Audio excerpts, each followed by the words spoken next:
So these three guys are taking a walk. C.S. Lewis, J.R. Tolkien, and Hugo Dyson. This is literally the road where what I'm getting ready to describe happened. C.S. Lewis is talking to J.R. Tolkien and Hugo Dyson about, he was fascinated with, they called them fairy stories.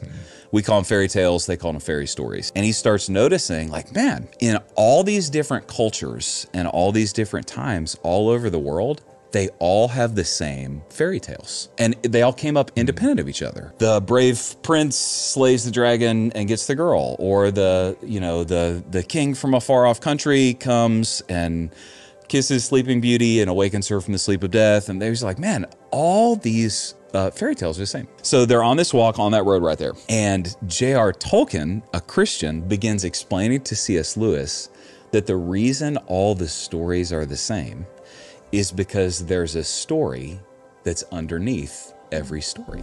And that the Bible says that God has, quote, put eternity into the hearts of man. And that the reason those stories resonate with the human heart is because those are the stories that are faint echoes of the true story underneath all the stories. And he explained to C.S. Lewis that that's the gospel, that the gospel is the, quote, it's the true myth. And when he said myth, he didn't mean something that didn't happen. When he said myth, he means like something that has explanatory power for the world. All the movies that capture people and the stories, if you look close enough, they all have these echoes of the gospel in them.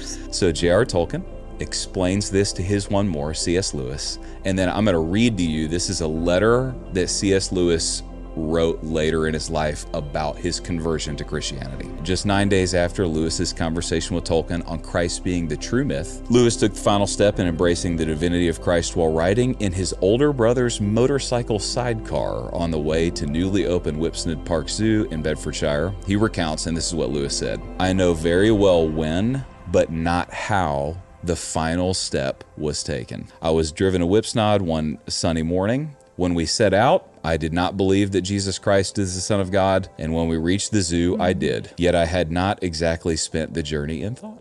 And he just took that final step and spent the rest of his life as a very bold Christian.